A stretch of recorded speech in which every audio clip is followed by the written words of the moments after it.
Hey everyone, welcome back to my channel.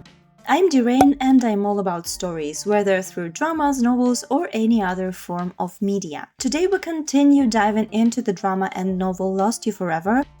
As usual in this video series, I'm going to compare the different versions of the story. Throughout the video, you'll notice the episode and chapter of the events I'm discussing displayed at the top of the screen. If you missed previous parts, I highly recommend checking them out before you continue this video. All the links are in the description and in the info card, and don't forget to subscribe for the rest of the series. Alright, with that out of the way, let's get into it.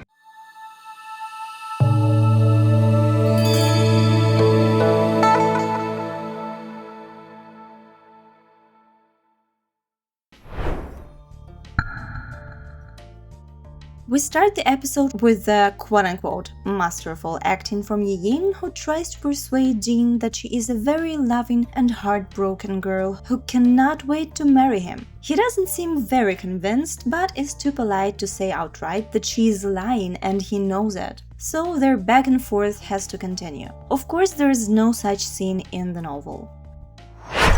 And chapter 19 of the novel starts with Xiao's life being back to the way it was in Xiang. Her mornings are for the archery lessons, her afternoons for poison making. Every other day she would also meet with Bei, who continued to show her all the fun and interesting places in this new province. The place was far from both Xian and Haolin Empress, so neither of them had any influence here. But Xiao still concealed her peach blossom mark when going outside, so that nobody could recognize her as the princess of Haolin. Being with Fan Bei, Xiao often forgot that she was a princess now, and felt like she was still Wen Xiaoliu, just in female attire.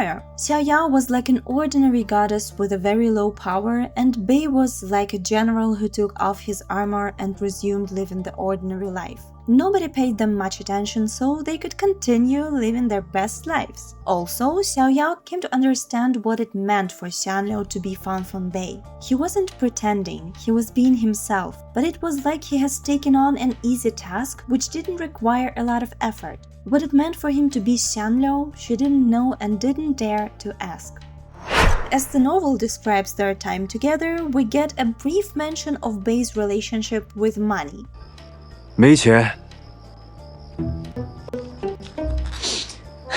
Xiao, as the eldest princess of Haolin and the granddaughter of the Yellow Emperor, naturally never lacked money. As for Bei, sometimes he had a lot of money, oftentimes he was left with a couple of coins in his pocket. The first time it happened, Xiao took her purse out and wanted to pay for the items herself. Bei instantly turned deadly furious and Xiao scarcely put her money away. He stormed out without saying a word and came back in a moment with some money. Xiao thought he must have pawned or sold something valuable he had on him. After they left the store, Bei forbade Xiao from ever trying to pay for anything when they were together. Paying is a man's job, he said. You stop getting involved. Seeing his serious attitude, Xiao didn't dare laugh or even giggle. She just nodded seriously and then laughed the whole night when she got back to the palace. Xiao understood that whatever amount of money Bei would have, they would find places and activities they could spend that amount of money on, whether it would be an expensive restaurant or a small street food stall.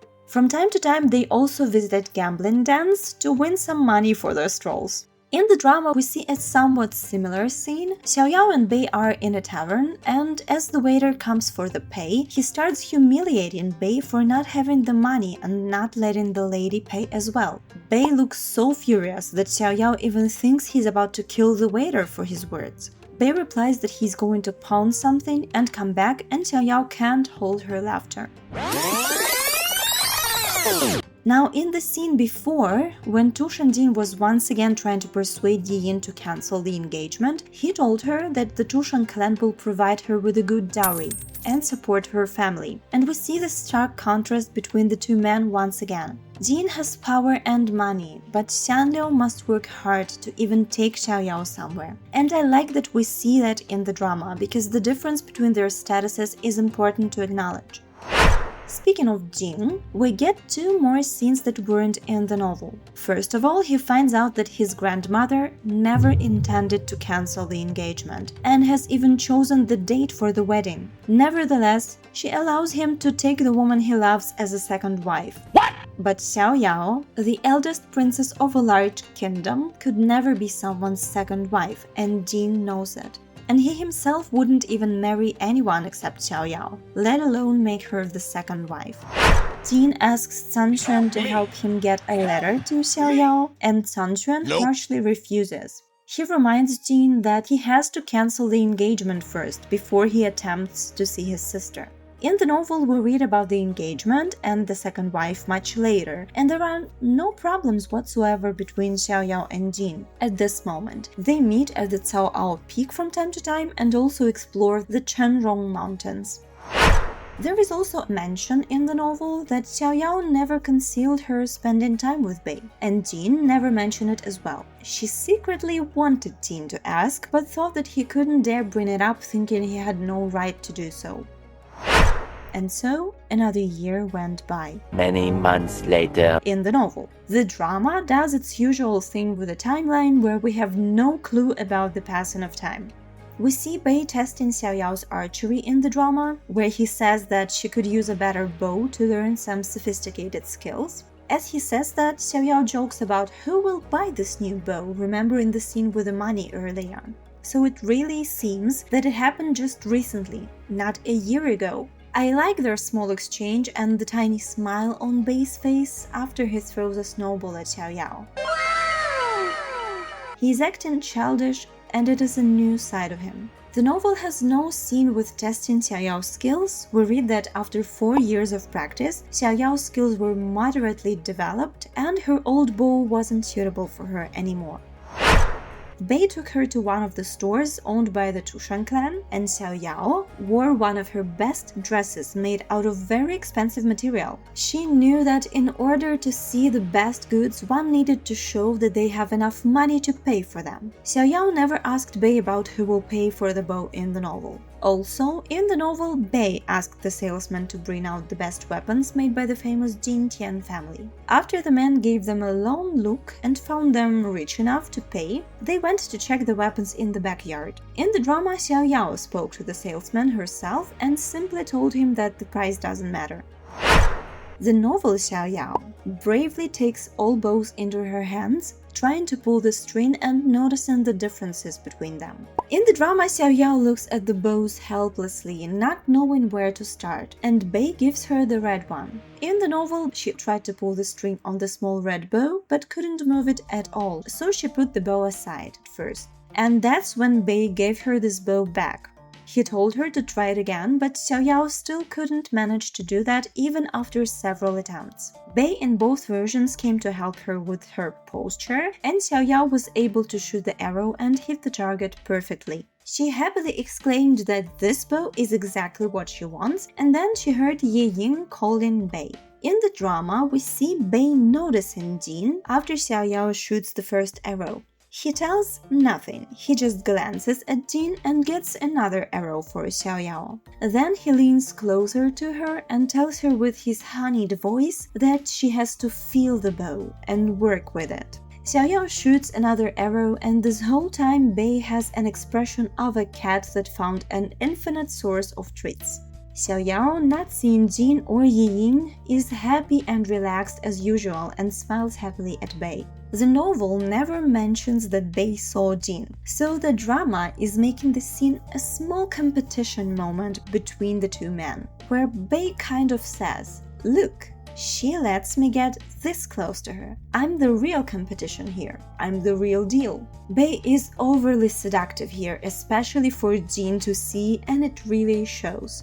Xiao turned around and saw Jin. We read that though she never concealed her seeing Bei, it was the first time Jin saw them out together having fun. Nevertheless, Xiao in the novel didn't see any problem in it, so she smiled back at Jin and Yi Ying. Oh no!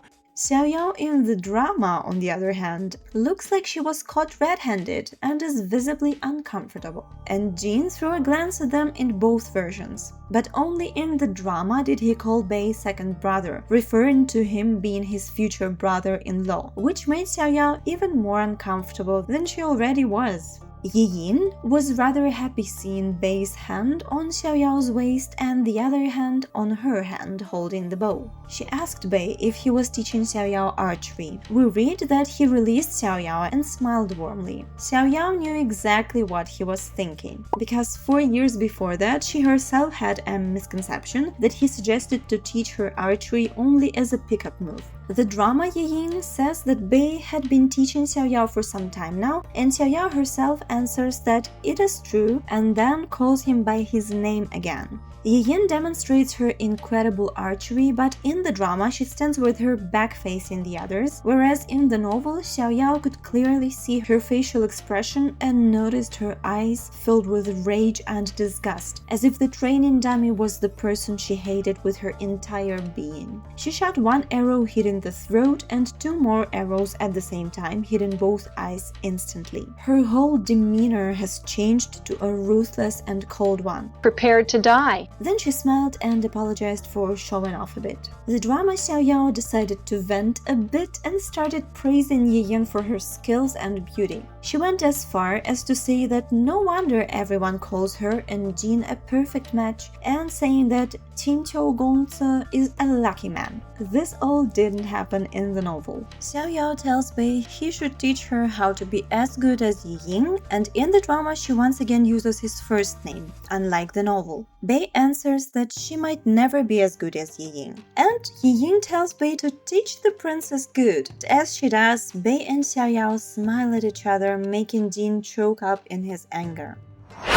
And then this infamous scene happens. Xiaoyao had the money to buy the bow herself, but after Yin asks Jin to pay quote-unquote for her brother, Xiaoyao can't accept that, and she says that Jin paying for her bow would make the bow a present from him. And then she turns to Bei, calls him by his first name once again, and looks at him with a pleading look on her face. Bei is furious and his gaze turns icy cold in a second, but he still pays for her bow and they leave. As they went out, Xiaoyao tried to apologize, but Bei wouldn't listen. In the drama, she explains the problem to the audience, saying that she shouldn't have used Bei to make Jin angry. In the novel, there was no explanation. We just read that Xiaoyao completely understood why Bei took her money and gave it to the beggars. Now a small timeline shift moment. In the drama, Xiaoyao started to work on her next exquisite poison the same night after the incident with the bow. Jin's small fox came to her, but she didn't want to talk to it. Sanquan came to visit Xiaoyao and wanted to taste her poison. Then we cut to Jin standing alone near their secret hut and thinking about Xiaoyao's words again. Stop it. Get some help. And then we cut to the next meeting of Xiaoyao with Bei. In the novel, though, the night after the bow incident, the little fox came to Xiaoyao when she was getting ready to sleep and was lying in her bed. That night, we read that Xiaoyao had to take 2 pills to fall asleep. Remember, I already mentioned that she has trouble sleeping. The fox stayed with Xiaoyao for several days and followed her around no matter what she did. Xiaoyao thought about it and figured that Jin must have been waiting for her at Caoao Peak, but he couldn't have stayed there all this time to wait for her, she thought. She asked herself if he will wait forever if she never shows up. When Sanquan came to Xiaoyao, the fox disappeared, but the brother didn't come to taste the poisons. He came to tell Xiaoyao that Jin was attacked after attending his friend's banquet. Not just that, his injuries were so severe that nobody knew if he would survive. Of course, Xiaoyao rushed to him, and we get the same sequence of events in both versions. Jin was actually waiting for Xiaoyao this whole time, and because she didn't come, he sent his puppet to attend instead of him. Xiaoyao stays to talk with Jin a bit and warns him to be cautious so as not to lose his life.